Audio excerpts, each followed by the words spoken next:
Hello, আজ আমি তোমাদের সাথে একটা দারুণ প্রোডাক্টের রিভিউ শেয়ার করতে চলেছি। দেখো, আমার পার্সোনালি কিন্তু ট্রেন্ডিং প্রোডাক্ট ভীষণ পছন্দ, আর আমার ফিডে একটা প্রোডাক্ট ভীষণভাবে ঘোরাফেরা করছিল, আর আমি আর ওয়েট করতে পারছিলাম না এটা নেওয়ার জন্য। তো এটা হচ্ছে গিয়ে সুইস বিউটির মাই শাইন লিপস্টিক। এই লিপস্টিকের প্যাকেজিংটা অনেকটা কাজা বিউটির লিপস্টিকের মতন। সবাই বলছে নাকি এটা ওটারই ডিউপ, তো দেখা যাক কেমন। প্যাকেজিংটা কিন্তু অনেকটা ওই টিপটপ পেনের মতো এরকমভাবে প্রেস করে ওই প্রোডাক্টটা বাইরে আসে। যতটা প্রোডাক্ট দরকার ততটুকুই বাইরে বের করতে হবে। তো আমি এটা ভালো মতন রিভিউ দেখে নিয়েছিলাম। আজ কলেজে যাওয়ার সময় আমি এই লিপস্টিকটাই অ্যাপ্লাই করে গেছিলাম, আর সেটা টিনটি আমার লিপসে ছিল।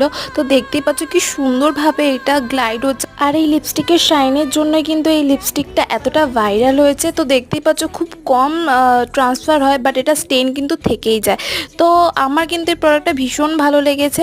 তোমরা যদি লিঙ্ক চাও আমি অবশ্যই দিয়ে দেবো। ভিডিওটা ভালো লাগলে লাইক, শেয়ার অ্যান্ড সাবস্ক্রাইব।